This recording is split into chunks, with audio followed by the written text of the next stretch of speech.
हाँ जी बेटा, हमने जो पिछले लेक्चर में किया था वो था ड्यूल कंसेप्ट। वो बहुत ही ज़्यादा इम्पॉर्टेंट कंसेप्ट था। अभी जो नेक्स्ट कंसेप्ट है वो है बेटा मैचिंग कंसेप्ट।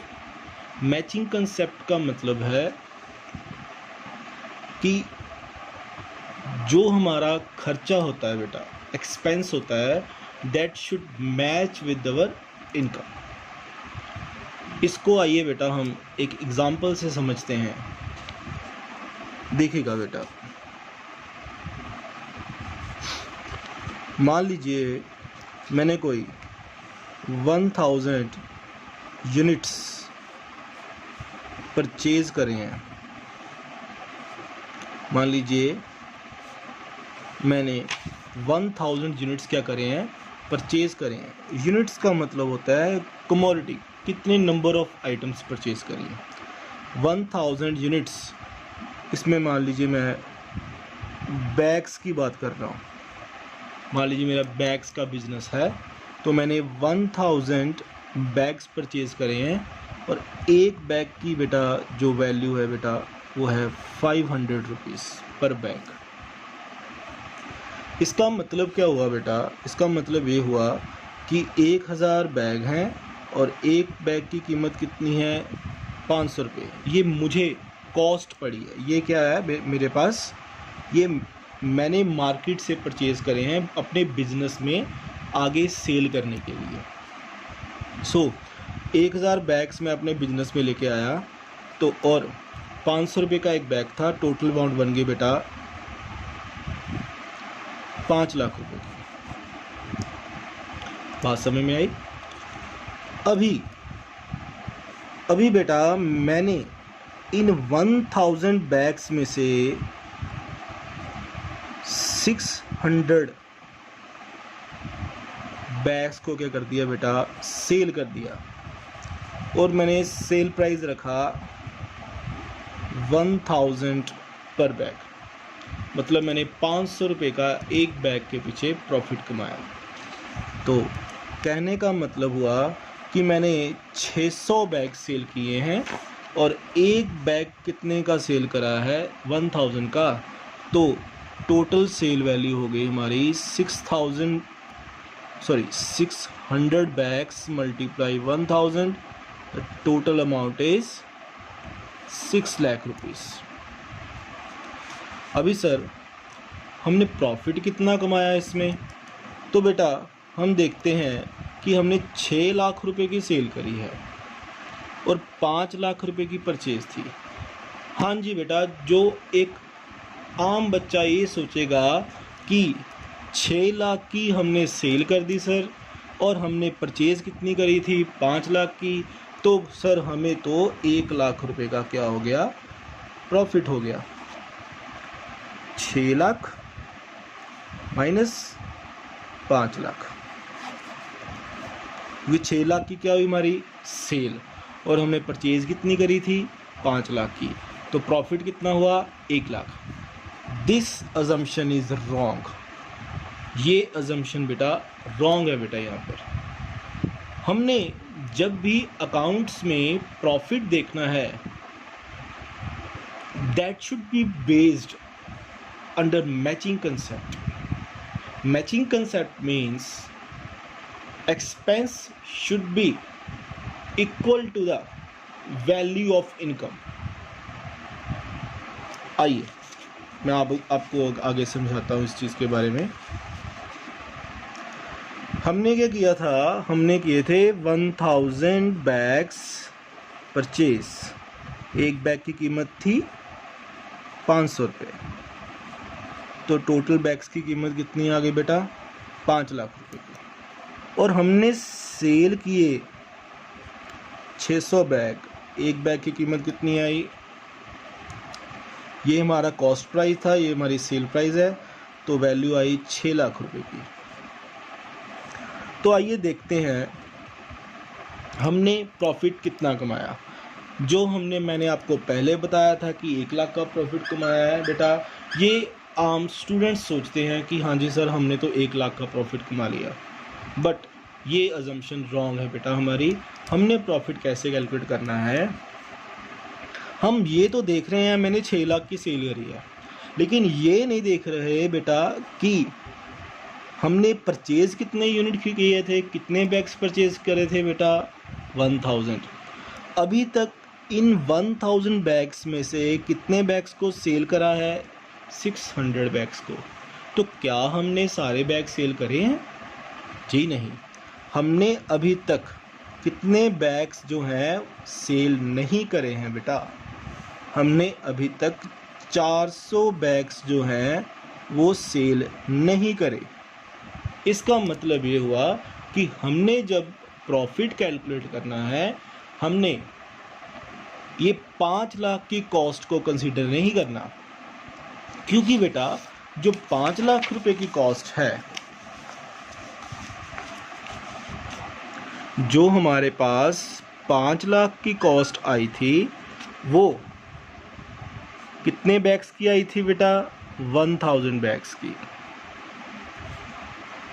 और हमने जो सेल करी है 6 लाख की, वो कितने बैग्स की करी है बेटा, 600 बैग्स की।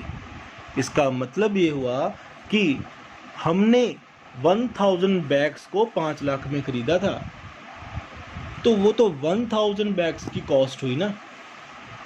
हमने जब प्रॉफिट कैलकुलेट करना है तो क्या करना है बेटा, हमने करना है कि 600 बैग्स हैं, एक बैग कितने का है, 1000 का सेल करा, तो 6 लाख की अमाउंट होगी सेल वैल्यू।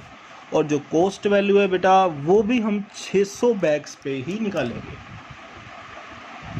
क्योंकि बाकी का स्टॉक जो 400 बैग्स का है वो अभी भी हमारे पास पड़ा हुआ है। और जो स्टॉक हमने नहीं बेचा उसका हम प्रॉफिट कैसे कैलकुलेट कर सकते हैं। अगर आपकी शॉप में स्टॉक पड़ा हुआ है लेकिन अभी तक हमने वो स्टॉक बेचा नहीं है, तो क्या मैं मान के चलूँगा कि हाँ जी सर मैंने तो प्रॉफिट कमा लिया? मैं सिर्फ प्रॉफिट उसी चीज़ का मान के चलूँगा जितनी चीज़ को मैंने सेल करा होगा। बात समझ में आती है? तो इसी तरह से बेटा जो 400 बैग्स का प्रॉफिट है वो तो हमने अभी कैलकुलेट नहीं करना, क्योंकि हमने वो बेचे नहीं है। वो 400 बैग अभी भी हमारे पास स्टॉक में पड़े हुए हैं। तो आइए बेटा अभी प्रॉफिट कैलकुलेट करेंगे। 600 बैग्स थे, एक बैग की कॉस्ट कितनी थी, 500। तो अमाउंट आ गई हमारे पास बेटा 3 लाख रुपीज़ की। तो सेल वैल्यू थी हमारे पास 6 लाख की और कॉस्ट वैल्यू थी 3 लाख की। तो जो प्रॉफिट आया बेटा वो आया 3 lakh. This is how to calculate the profit by using the matching concept. I hope कि आपको मैचिंग कंसेप्ट के बारे में कुछ चीज़ें पता लग गई हैं कि मैचिंग कंसेप्ट का मतलब है कि जितने यूनिट्स बेटा हमने सेल करे हैं, हमने सिर्फ उतनी यूनिट्स की ही कॉस्ट को देखना होता है। ऐसा नहीं है कि अगर मैंने 1000 बैग्स परचेज़ करे हैं, एक बैग 500 का है तो 5 लाख रुपए के तो पैने के अगर दिए परचेज़ करिए, और 600 बैग मैंने उसमें से सेल करे हैं, 1000 का एक बैग सेल करा है तो 6 लाख रुपए कमाया, 6 लाख की सेल हो गई। तो इसका मतलब ये नहीं हुआ कि 6 लाख की सेल हुई और कॉस्ट 5 लाख की थी तो 1 लाख का प्रॉफिट हो गया। जी नहीं, हमने क्या करना है, हमने ये देखना है कि अगर मैंने 600 बैग सेल करे हैं तो मेरे पास 600 बैग्स की कॉस्ट कितनी थी। जो 5 लाख की कॉस्ट आई थी that was the cost of 1000 bags and the cost of 600 bags was only 3 lakh rupees, and we calculate the profit 3 lakh, and this is our exact profit, this is our correct profit।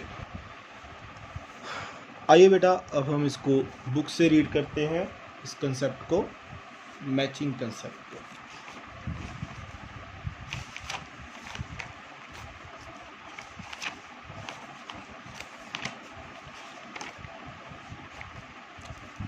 हाँ जी बेटा, देखिएगा ध्यान से matching concept या matching principles क्या है बेटा। वो कहते हैं an important objective of the business is to determine the profit. जो मेन ऑब्जेक्ट है बिजनेस का वो क्या होता है, टू कैलकुलेट और to determine the profit periodically. Periodically का मतलब है कि हमने पीरियड वाइज कैलकुलेट करना है। जैसे मैंने आपको बताया था कि हमने क्या करना होता है, अकाउंटिंग पीरियड कंसेप्ट के बारे में तो आप सभी जानते होंगे बेटा कि accounting period concept financial year के अकॉर्डिंग बनता है। दूसरी बात, हर साल हम प्रॉफिट क्यों कैलकुलेट करते हैं, ताकि हम क्या कर सकें, कंपैरिजन कर सकें कि पिछले साल का प्रॉफिट कितना था और इस साल का प्रॉफिट कितना है। क्या हमने पिछले साल से ज़्यादा प्रॉफिट कमाया है, क्या हमने पिछले साल से कम प्रॉफिट कमाया है, क्या इस साल हम लॉस में गए हैं या कुछ भी है बेटा, वो कंपैरिजन तभी होगा अगर हम अकाउंटिंग पीरियड कंसेप्ट को फॉलो करेंगे। इसलिए उन्होंने लिखा है कि जो हमारे बिजनेस का ऑब्जेक्टिव होता है वो होता है कि प्रॉफिट को अर्न करना, that is to calculate the profit periodically. It is necessary to match revenue of the period with the expense of that period. This is very important line beta. It is necessary to match revenue. हाँ जी बेटा, revenue का मतलब क्या होता है? कई बच्चे मानते हैं जी रेवेन्यू का मतलब सर हुआ प्रॉफिट, बट ये गलत है। रेवेन्यू का मतलब होता है बेटा सेल। रेवेन्यू क्या होती है बेटा, हमारी सेल होती है, जो एक्चुअल सेल अमाउंट है। जैसे कि मैंने यहाँ पर सेल कितनी करी थी, 6 लाख की, तो 6 लाख की थी, this was our revenue and this will be the cost. तो अभी उन्होंने कहा है कि it is necessary to match revenue of the period with the expense of that period to determine correct profit or loss for the accounting period. So profit earned by the business during a period can be correctly measured only when the revenue earned during the period is matched with the expenditure incurred to earn that revenue.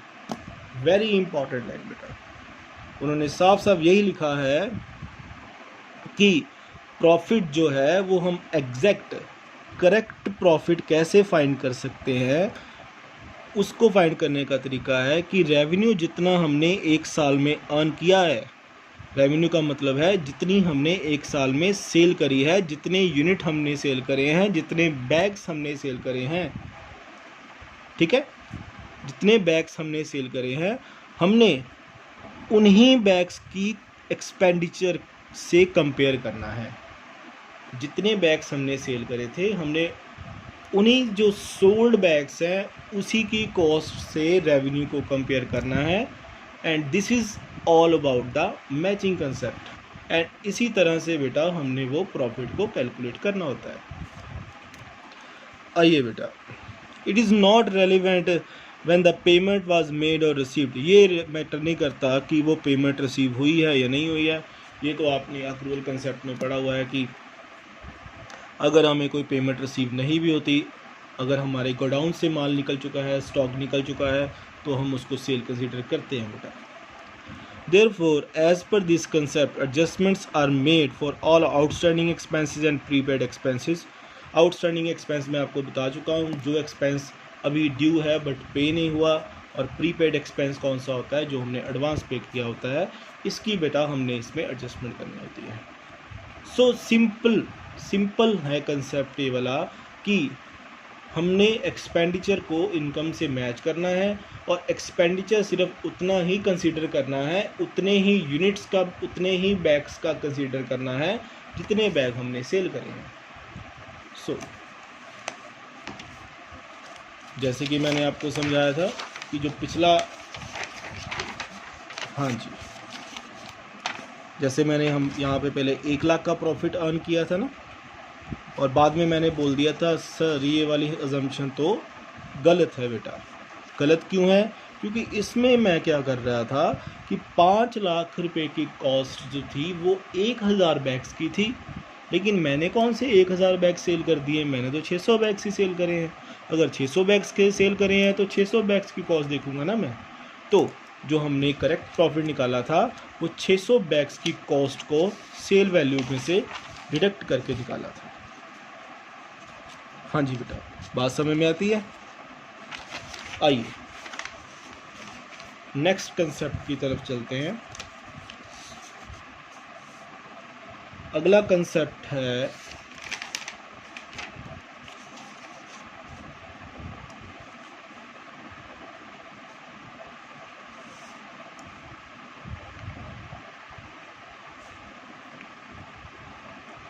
Revenue recognition concept. Revenue recognition concept, हाँ जी बेटा, revenue का मतलब मैंने आपको समझा दिया है। Revenue का मतलब हमारा प्रॉफिट नहीं होता, रेवेन्यू का मतलब होता है सेल। रिकॉग्निशन का मतलब है कि उसको कौन से ईयर में हम कंसीडर करेंगे, किस ईयर में हम उसको कंसीडर करेंगे, दैट इज रिकॉग्निशन। मान लीजिए जैसे कि हम एक 18-19 वाला साल बना रहे हैं, एक 19-20 वाला ईयर बना रहे हैं बेटा। जो 18-19 वाला साल है इसमें मैंने यहाँ पर 31 मार्च 19 को ये ईयर ख़त्म होगा और ये स्टार्ट कब हुआ था, 1 अप्रैल 18 को। ठीक है, इसी तरह से बेटा मान लीजिए मेरे पास यहाँ पर बहुत सारे यूनिट्स का क्या पड़ा हुआ है, स्टॉक पड़ा हुआ है। ये मेरे पास क्या है, स्टॉक। और यहाँ पर डेट कौन सी है बेटा, यहाँ पर डेट है 25 मार्च 19। और आप मुझे बेटा अभी ये समझाइए कि मैंने 25 मार्च को इस स्टॉक में से, मैंने 25 मार्च को इस सारे स्टॉक में से जो ये वाला स्टॉक था वो सेल कर दिया था। सेल करने का मतलब है मैंने वो वाला स्टॉक था वो मैंने आगे कस्टमर को बेच दिया था, या होलसेलर, अगर मैं मैन्युफैक्चरर हूँ तो होलसेलर को बेच दिया था। ये माल बिक गया बेटा, ये स्टॉक बिक गया। बट उस पर्सन ने जिसको मैंने ये स्टॉक बेचा था उसने मुझे पैसे दिए हैं बेटा 5 अप्रैल 19 को। This is payment received. अभी मुझे आप ये बताइए कि मैं सेल कौन से ईयर में कंसीडर करूंगा।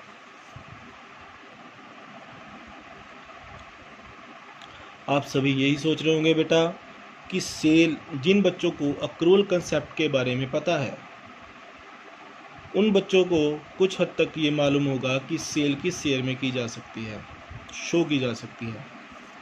But most of the students think that sale should be considered in this year 1920 when the payment is received, but this assumption is wrong. Here accrual concept says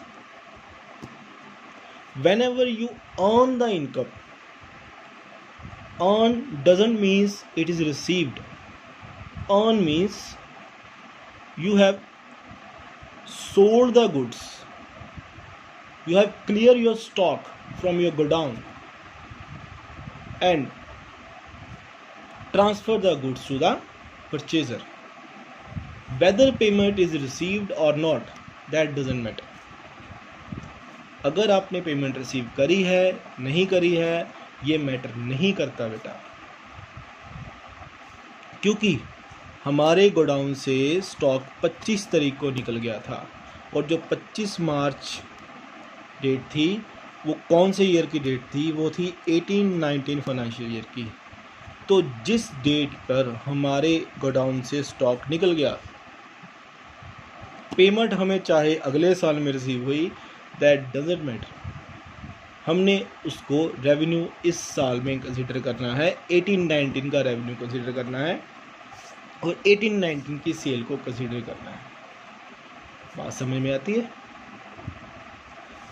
जो last date पर ही बेटा ज़्यादातर problem आती है, जब हम अपने accounts बनाते हैं या कुछ करते हैं और हमने मान लीजिए सेल टैक्स वगैरह पे करना होता है या कुछ पे करना होता है, तो हम उसमें हमें कॉम्प्लिकेशंस आती हैं कि हाँ सर ये सेल टैक्स तो अगले साल का बनता है कि पिछले साल का बनता है। उस केस में हम ये सारी चीज़ें को देखते हैं। बट बेटा वो बात की बात है, अभी तो आपने शुरुआत ही की है, वो चीज़ें अभी आप धीरे धीरे आगे जाके समझोगे बेटा। आप अभी तक ये कंसेप्ट के बारे में जान लीजिए कि जो रेवेन्यू रिकॉग्निशन कंसेप्ट है, वो कंसेप्ट क्या कहता है कि जिस साल से इनकम रिलेट करती है, हमने उसी साल में इनकम को डालना है। बात खत्म। अगर मैंने इस साल में सेल करी है तो इस साल की इनकम में ही रिकॉर्ड करूँगा, इस साल की ही सेल में रिकॉर्ड करूँगा, चाहे मुझे पेमेंट रिसीव हुई है नहीं हुई है, दैट डजंट मैटर बेटा। बात समझ में आती है? आइए, ये तो हो गया रेवेन्यू रिकॉग्निशन कंसेप्ट के बारे में। अभी हम बेटा बुक से रीड करेंगे।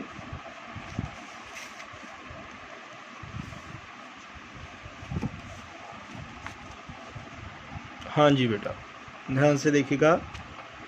According to the revenue recognition concept, revenue is considered to have been realized when the transaction has been entered into and the obligation to receive the amount is established। बेटा obligation का मतलब होता है responsibility, जिम्मेदारी। कहते हैं बेटा कि according to the revenue recognition concept, revenue is considered to have been realized. Revenue का मतलब है सेल। हम कब कंसिडर करेंगे कि वो हमें रियलाइज़ हो गई है? When the transaction has been entered into, जब हमने वो ट्रांजैक्शन एंटर कर दिया। ट्रांजैक्शन एंटर करने का मतलब है हमने अपने गोडाउन से स्टॉक को क्लियर कर दिया है और जिसने भी स्टॉक खरीदना था उसके पास हमने सेंड कर दिया है बेटा। इसका मतलब जब मैंने उस पर्सन को गुड्स सेंड कर दी हैं, इसका मतलब है उस पर्सन की, जिस पर्सन को मैंने गुड्स सेंड करी हैं, गुड्स सेल करी हैं, उस पर्सन की अब क्या बन गई? जिम्मेदारी बन गई, रिस्पॉन्सिबिलिटी बन गई।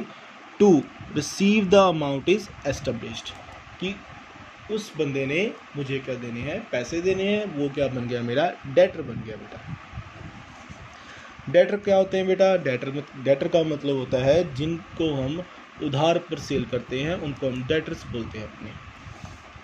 ये मैंने आपको अकाउंटिंग टर्मिनोलॉजीज में करवाना है अभी।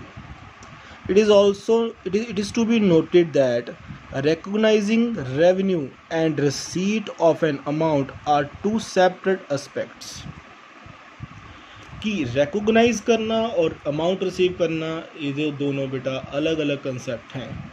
हम ये दोनों कंसेप्ट को एक ही जगह में जोड़ के नहीं रख सकते। जैसे कि मैंने अभी आपको एक चीज़ समझाई थी कि मैंने सेल करी है 25 मार्च को और हम उसकी जो पेमेंट रिसीव हुई है वो हुई है 5 अप्रैल को। जो 5 अप्रैल डेट है वो नेक्स्ट फाइनेंशियल ईयर बन गया बेटा 19-20 वाला, और जो 25 मार्च की डेट है वो पिछला फाइनेंशियल ईयर आ गया 18-19 वाला। तो हमने सेल कब कंसीडर करनी है? इस डेट को हमने क्या कर दी? रिकॉग्नाइज कर दी। जो रिकॉग्निशन होगी बेटा वो 25 मार्च की है और जो अमाउंट रिसीव है वो 5 अप्रैल की है। तो यहाँ पर आप अच्छे से समझ सकते हैं कि रिसीव और recognition both are different concept. आइए, यही लाइन उन्होंने लिखी है बेटा। It is to be noted that recognizing revenue and receipt of an amount are two separate aspects. ये दोनों अलग अलग एस्पेक्ट्स हैं बेटा।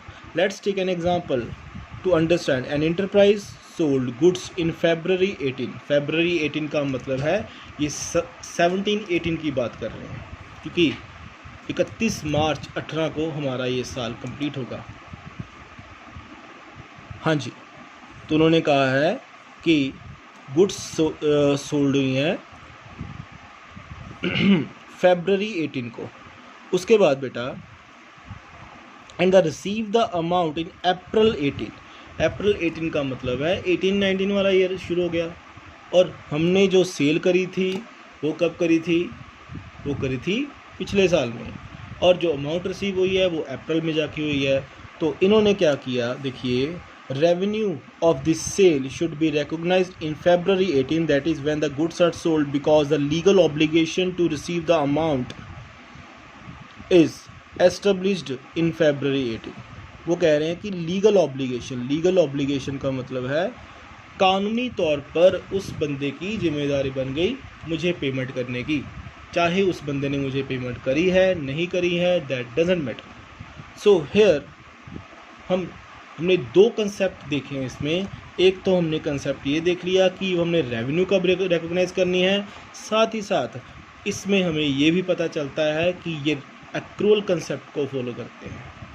एक्रूअल कंसेप्ट का मतलब मैंने आपको बता ही दिया था कि जिस साल की इनकम है या जिस साल से वो रिलेट करती है, हमने उसी साल में ही उसको रिकॉर्ड करना है। ये मैटर नहीं करता कि वो हमें रिसीव हुई है या नहीं हुई है बेटा। So this is all about revenue recognition concept. आइए बेटा नेक्स्ट कंसेप्ट हम करते हैं।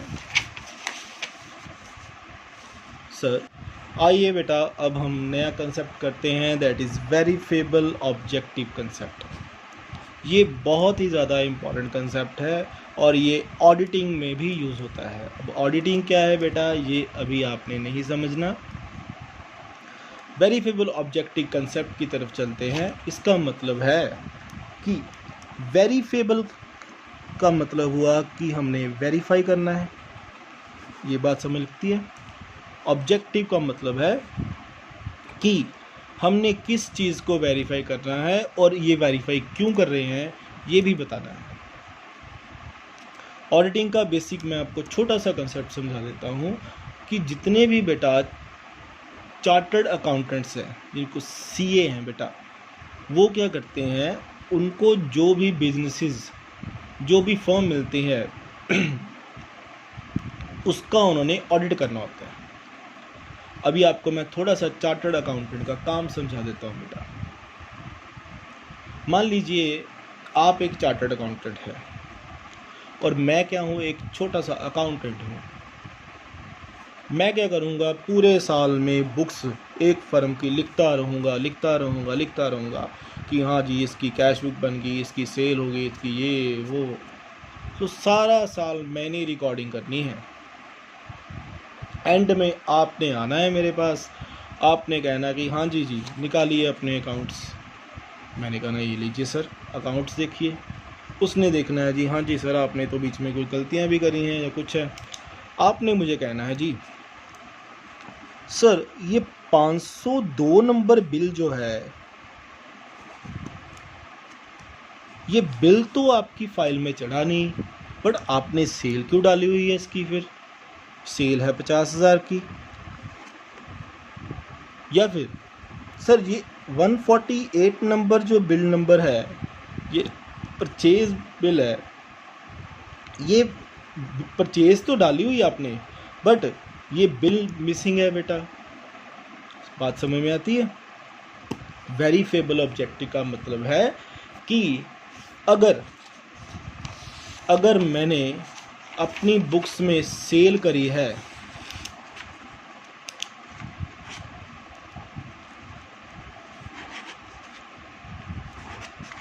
ये बेटा मैंने सेल करी है 10 लाख रुपए की।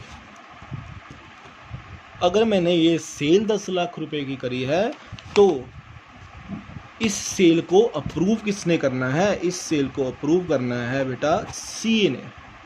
और जो सीए अप्रूव कैसे करेगा इस सेल को? उसने कहना है बेटा कि सर अपनी जो भी सेल आपने करी है उसकी आप एक बिल फाइल ले आइए मेरे पास। बिल फाइल ले आइए।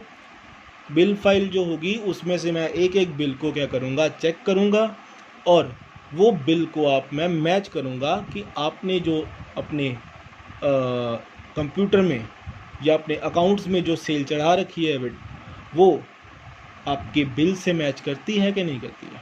सर ये कैसी बात हुई कि बिल हमने जब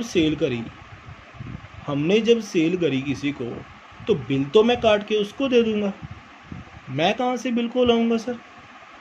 यही तो बात है बेटा कि हमने क्या करना होता है, बिल की कॉपी रखनी होती है अपने पास। सेल के बिल की हमने अपने पास कॉपी रखनी होती है।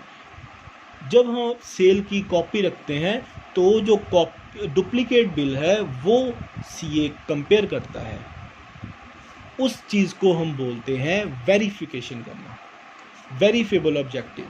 सीए का काम पता चला आपको? सीए का काम ये नहीं है कि उसने अकाउंट्स लिखने हैं। सीए का काम ये है कि जो अकाउंटेंट ने अकाउंट्स लिख रखे हैं उसने आगे क्या करना है, उसको वेरीफाई करना है सीए ने जाके। वेरीफाई कैसे करेंगे सर? वेरीफाई करने का मतलब है कि जितनी भी सेल चढ़ा रखी है, जितनी भी परचेज करी हुई है, जितने भी खर्चे करे हैं, उस चीज़, हर एक चीज़ का प्रूफ होना चाहिए। Proof in the sense documentary proof हो सकता है कि हमारे पास उसका बिल है या उसकी रसीद है या कुछ भी है, हमारे पास उसका प्रूफ है कि हमने ये खर्चा किया है, हमारे पास ये प्रूफ है कि हमने ये सेल करी है, हमारे पास प्रूफ है कि हमने ये इनकम अर्न करी है। तो कहने का मतलब हुआ, वेरीफेबल ऑब्जेक्टिव का मतलब है कि जितने भी हम अपने अकाउंट्स में खर्चे, जितनी भी इनकम, जितनी भी सेल रिकॉर्ड करते हैं, उसका हमारे पास क्या होना चाहिए, फुल प्रूफ होना चाहिए। हाँ जी सर, ये पक्की बात है कि ये सेल हुई है, ये पक्की बात है ये खर्चा हुआ है।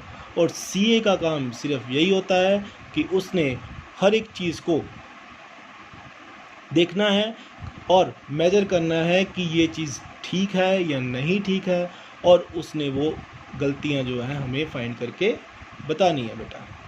और हमने उसको क्या करना होता है, बाद में इम्प्रूव करना होता है, उसको ठीक करना होता है। दैट्स ऑल, ये चीज़ होती है बेटा। तो कहने का मतलब हुआ, वेरीफेबल ऑब्जेक्टिव का मतलब क्या है कि जितनी भी हमने सेल करी, जितने भी हमने खर्चे करे, हर एक खर्चे का हमारे पास प्रूफ पड़ा हुआ है। आप जब मर्जी आकर देख लीजिए, हमारे पास सारी फाइलें भरी पड़ी हैं। आइए अब इसको हम यहाँ से समझते हैं। Verifiable objective concept hold that the accounting should be free from personal bias. Biasness का मतलब है पक्षपात करना, मतलब कि हम जानबूझकर अपना ज़्यादा प्रॉफिट दिखाने के लिए अपनी सेल को बढ़ा के शो कर देते हैं।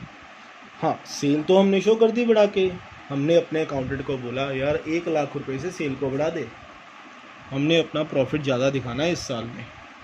लेकिन जब सीए साहब चेक करने आए तो उन्होंने तो पकड़ लिया कि हाँ जी सर, जो 1 लाख की जो सेल अलग से दिखा रही है, इसके बिल तो दिखाइए मुझे, कहाँ पर है इसके बिल।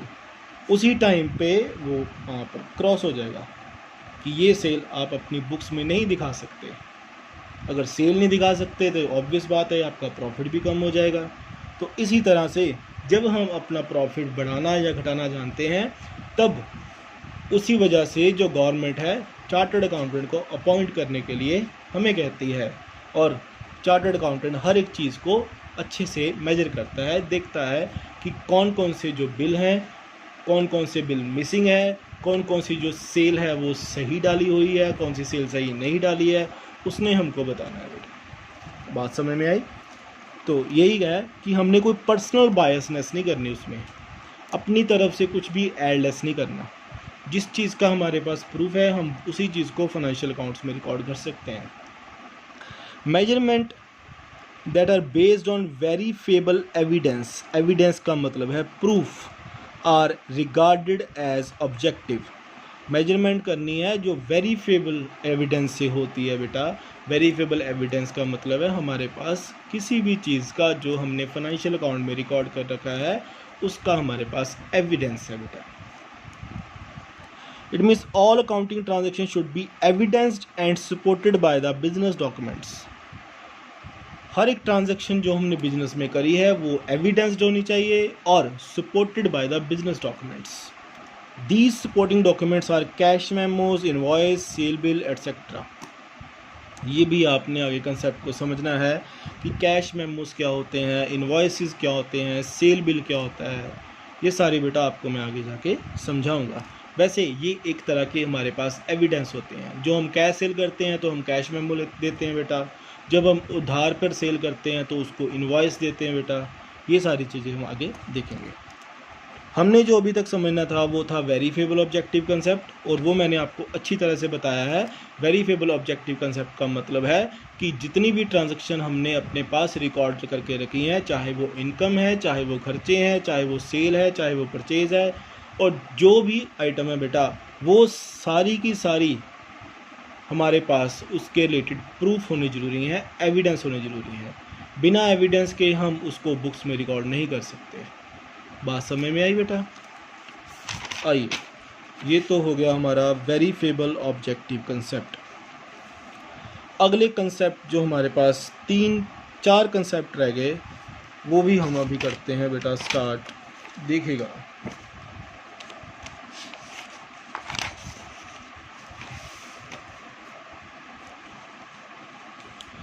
जो नेक्स्ट कंसेप्ट है वो है बेटा मटीरियलिटी। इसको मटीरियलिटी प्रिंसिपल बोलते हैं बेटा। मटीरियलिटी प्रिंसिपल का क्या मतलब हुआ? मटीरियलिटी का मतलब ये मटीरियल नहीं है बेटा। अब आप कहोगे कि सर ने बोला था ये रॉ मटेरियल होता है, तो ये रॉ मटेरियल हुआ? नहीं, मटीरियलिटी का मतलब है, मान लीजिए मेरे बिजनेस की जो सेल है, मैं 2 बिजनेस को लेके कंपैरिजन करता हूँ। एक है ए एंड कंपनी, एक है डी एंड कंपनी। जो ए एंड कंपनी है उसकी सेल तो है 10 लाख रुपए 1 साल की, और जो डी एंड कंपनी है उसकी सेल है बेटा 5 करोड़ रुपए 1 साल की। इसका मतलब ये हुआ कि ये 10 लाख की सेल और ये 5 करोड़ की सेल, ये दोनों क्या है? Revenue of A and company and D and company. अभी देखिएगा बेटा, जो 10 लाख की सेल करी है, मान लीजिए इसमें मैंने एक खर्चा शो करना था, कह लीजिए 5,000 का खर्चा। 5,000 का कोई एक्सपेंस डिस्क्लोज करना था मैंने, और यहाँ पर मैंने इसको डिस्क्लोज नहीं करा, खर्चा नहीं डाला। अगर खर्चा नहीं डाला तो इसका मतलब है अगर हम खर्चा कम डालेंगे और सेल ज़्यादा शो करते रहेंगे तो हमारा प्रॉफिट क्या होगा? बढ़ता जाएगा बेटा। तो अभी ये बात देखनी है हमने बेटा कि 5,000 का खर्चा, जिस बिजनेस की सेल 10 लाख रुपए है, क्या ये खर्चा रिकॉर्ड करना उसके लिए मैटर करता था ज़्यादा? अगर उसने खर्चा रिकॉर्ड नहीं भी किया तो क्या सीए जो है, चार्टर्ड अकाउंटेंट जो है, जो उसको ऑडिटर बोलते हैं, क्या वो उसको क्वेश्चनिंग करेगा कि हाँ जी सर, ये आपने 5,000 का खर्चा क्यों नहीं रिकॉर्ड किया? और इसके लिए 5,000 का खर्चा कोई था, इसने भी रिकॉर्ड नहीं किया। तो मुझे ये बताइए बेटा कि इसके लिए ये खर्चा ज़रूरी है और इसके लिए भी खर्चा ये ज़रूरी है? देखिएगा, एक चीज़ ध्यान रखना, अगर मेरे बिजनेस की सेल 10 लाख है, इसका मतलब मैं छोटे लेवल पर काम करता हूँ और मेरे लिए 5,000 का खर्चा भी रिकॉर्ड करना ज़रूरी है। क्यों? क्योंकि इससे मेरे प्रॉफिट पर फ़र्क पड़ेगा। मान लीजिए 10 लाख की सेल करी, 10 लाख की सेल पर मैंने प्रॉफिट जो कमाया वो था 50,000 रुपये का। इसका मतलब मुझे 50,000 रुपये के ऊपर टैक्स देना है। अब मान लीजिए मैंने एक खर्चा 5,000 का नहीं डाला, तो उससे क्या होगा बेटा? ये खर्चा नहीं डालने से मेरा प्रॉफिट क्या होगा? बढ़ जाएगा। और प्रॉफिट हम बढ़ा के कब शो करते हैं? जब हमने अपने यूज़र्स ऑफ फाइनेंशियल स्टेटमेंट को, जो हमारे यूज़र्स हैं जिन्होंने हमारे अकाउंट्स को चेक करना है, उनको हमने अपने दिखाना होता है कि हाँ जी हमारा बिजनेस तो बहुत ज़्यादा बढ़ चढ़ रहा है। बट ऐसा असल में नहीं होता। क्यों? क्योंकि हमने खर्चा तो डिस्क्लोज़ करा नहीं है, और खर्चा डाल देते तो प्रॉफिट कम हो जाता। इसी वजह से हमने ये मटीरियलिटी अजम्पशन, मटीरियलिटी प्रिंसिपल को इसमें कैसे डिस्कस किया है कि 10 लाख रुपए की जिस बिज़नेस की सेल है उसके लिए 5,000 का खर्चा भी बहुत ज़रूरी है बेटा। लेकिन अगर किसी बिज़नेस की सेल 5 करोड़ रुपए है और इसमें मुझे 50 लाख का प्रॉफिट अर्न हुआ, 1 2 3 4 5 6, हाँ जी, ये 50 लाख का प्रॉफिट अर्न हुआ और 50 लाख का प्रॉफिट था। मान लीजिए अगर मैंने कोई 5,000 का खर्चा नहीं भी डाला तो दिस डजेंट मैटर। क्यों? क्योंकि जो फाइनेंशियल स्टेटमेंट के यूज़र इस बिज़नेस के हैं उनको इस छोटी मोटी अमाउंट से फ़र्क नहीं पड़ेगा, बट जो हमारा बिज़नेस है, ए एंड कंपनी का बिज़नेस है, इसको फ़र्क पड़ेगा। ये मैटर करता है कि कौन सी चीज़ बेटा मटेरियल आइटम है, कौन सी मटेरियल आइटम नहीं है। सो मटेरियलिटी कंसेप्ट का मतलब हुआ, मटेरियलिटी का मतलब हुआ कि इन दोनों में से किस बिज़नेस के लिए वो चीज़ ज़रूरी है और किस बिज़नेस के लिए वो चीज़ मैटर नहीं करती। कहने का मतलब है अगर ये 5,000 का खर्चा डाल देता तो भी कोई फ़र्क नहीं पड़ता, अगर नहीं डाला है तो भी कोई फ़र्क नहीं पड़ रहा उसको। अगर ये फ़र्क पड़ रहा है तो इसका मतलब ये चीज़ क्या है, इसके लिए ये 5,000 का खर्चा जो था ये मटीरियल आइटम है और इसके लिए जो 5,000 का खर्चा है दैट इज़ इममटीरियल आइटम।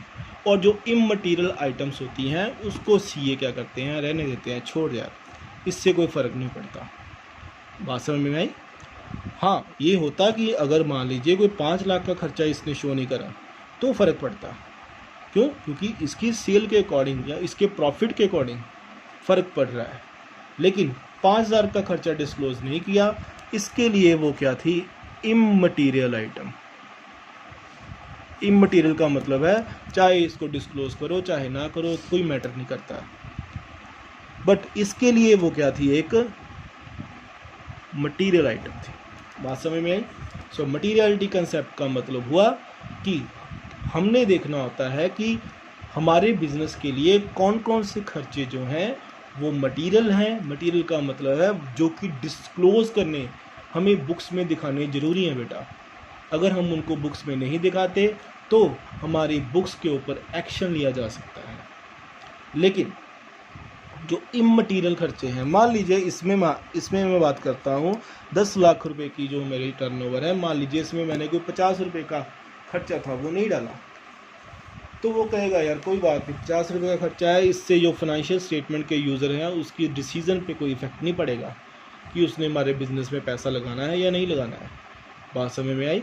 सो जितनी सेल होती है हमने उसके बेस पर अपने खर्चे को मेज़र करना होता है कि वो खर्चा हमारे लिए, बिज़नेस के लिए मटीरियल आइटम है या नहीं है बेटा। बात समझ में आई? आइए अब हम इस कंसेप्ट को अच्छे से देखते हैं।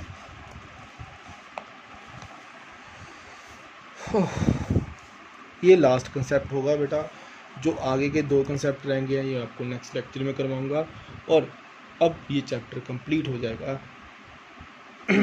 3 कंसेप्ट और रह गए हैं और इसके बाद बेटा मैंने आपके जितने भी कंसेप्ट्स करवाए हैं उसका मैंने आपको असाइनमेंट भी देना है और आपने वो असाइनमेंट करके मुझे 1 या 2 दिन में सेंड करना है बेटा। जैसे कि मैंने आपको एक और चीज़ भी बताई हुई है कि हमेशा याद रखना, जिस मर्जी बुक से पढ़ लो ये मैटर नहीं करता, बट ये मैटर करता है कि आप अपनी लैंग्वेज में उसको लिख पा रहे हो या नहीं लिख पा रहे हो बेटा।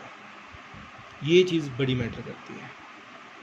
आपको कंसेप्ट की अंडरस्टैंडिंग है, आप जिस मर्जी बुक में से पढ़ लीजिए, एक बार आपको कंसेप्ट क्लैरिटी हो गई और आपने खुद ब खुद उसके नोट्स बनाकर अपने पास लिख के रखने हैं बेटा।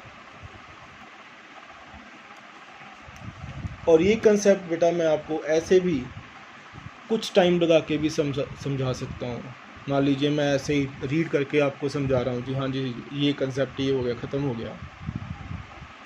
मेरा आपको डीपली कंसेप्ट समझाने का मेन मोटिव जो है वो आपकी जो कंसेप्चुअल अंडरस्टैंडिंग के लिए है, ताकि इन फ्यूचर में आपको कोई प्रॉब्लम ना आए। कई बच्चे बेटा मैंने ऐसे भी देखे हैं अपने 10 साल के एक्सपीरियंस में, वो ग्रेजुएशन तक तो पहुंच जाते हैं, बट उनको ये कंसेप्ट ही क्लियर नहीं होते। अगर उनको पूछ लिया जाए जी हाँ जी सर ड्यूअल कंसेप्ट बताइए, उनको यही नहीं पता होता डेबिट क्रेडिट क्या है। सो इसीलिए बेटा, क्योंकि बहुत सारे बच्चे अकेली ग्रेजुएशन नहीं करते, उसके बाद भी वो प्रोफेशनलिज्म चाहते हैं, तो प्रोफेशनलिज्म इसी से ही मिलता है बेटा, अगर आप कंसेप्चुअल क्लैरिटी करिए। टाइम ज़रूर ज़्यादा लगेगा बेटा, लेकिन अगर आपको एक बार कंसेप्ट क्लियर हो गया तो आपके माइंड में से कभी भी वो चीज़ें नहीं निकलेंगी बेटा। बात समझ में आई? हाँ जी, मटीरियलिटी प्रिंसिपल की बात हुई थी। Materiality principle refers to a relative importance of an item or an event. According to the American Accounting Association, an item should be recorded as material if there is a reason to believe that the knowledge of it would influence the decision of the informed investor. ये line बड़ी important है। I think ये line आपको समझ भी आई होगी कि इस लाइन का मतलब है कि मटेरियल आइटम वो होती है जिसका यूज़र की नॉलेज में होना ज़रूरी होता है बेटा। यूज़र की नॉलेज में होना ज़रूरी क्यों होता है सर? यूज़र की नॉलेज में होना इसलिए ज़रूरी होता है बेटा क्योंकि जो यूज़र्स ऑफ फाइनेंशियल स्टेटमेंट है, who are the users of financial statement? Users of financial statement are government, supplier, employees are interested in their salaries, bonus. Government is interested in the taxes. Supplier means the person who supply the goods, from whom we purchase the goods. Supplier is interested to receive their payment timely. So everyone who are interested, who has financial interest in our financial statement, for them we have to use the materiality concept. बात समझ में आई? हमने उन सभी user के लिए financial statement को अच्छे से बनाना होता है जिन यूज़र्स का फाइनेंशियल स्टेटमेंट को देखने से डिसीज़न पे इम्पैक्ट पड़ेगा। मान लीजिए मैं भी किसी कंपनी की फाइनेंशियल स्टेटमेंट का यूज़र हूँ। यूज़र का मतलब है मैंने उस कंपनी में 10 लाख रुपए लगा रखे हैं बेटा, और वो कंपनी मुझे धोखे में रख रही है कि हाँ जी सर हम तो इतना प्रॉफिट कमा रहे हैं, हाँ जी सर हम तो इतना प्रॉफिट कमा रहे हैं, बट मुझे अंदर की बात नहीं पता कि वो खर्चे नहीं दिखा रहे कुछ, बट वो खर्चे दिखाने ज़रूरी हैं। क्यों? कि मुझे पता होना चाहिए कि कंपनी प्रॉफिट में है या लॉस में है। अगर मुझे पता चल गया कि कंपनी लॉस में जा रही है, कंपनी जानबूझ के अपने खर्चे नहीं दिखा रही, तो क्या मैं बिज़नेस में से अपनी इन्वेस्टमेंट को विड्रॉ नहीं करूँगा? ज़रूर करूँगा बेटा। इसी से बचने के लिए बेटा वो मेरे से कुछ कॉन्फिडेंशियल चीज़ें रखेंगे। सो यहीं पर मटीरियलिटी प्रिंसिपल आता है। मटीरियलिटी प्रिंसिपल का मतलब यह है कि materiality if there is a reason to believe that the knowledge of it would influence the decision of the informed investor. Thus, whether an item is material or not will depend on its nature and the amount. Amount मैंने जैसे आपको अभी बताया है कि 10 लाख जिसकी cell है उसके लिए 5,000 की अमाउंट भी मैटर करेगी, बट जिसके लिए 5 करोड़ की सेल है उसके लिए 5,000 की अमाउंट मैटर नहीं करेगी। एक तो खर्चे का नेचर क्या है, दूसरा खर्चे की अमाउंट कितनी है बेटा। जिसकी 5 करोड़ की सेल है बेटा उसके लिए 5 लाख का खर्चा तो मैटर करेगा, लेकिन 500 रुपये का या 5,000 का खर्चा मैटर नहीं करेगा। बात समझ में आई? सो वो यूज़र के डिसीज़न पे इम्पैक्ट भी नहीं करेगा।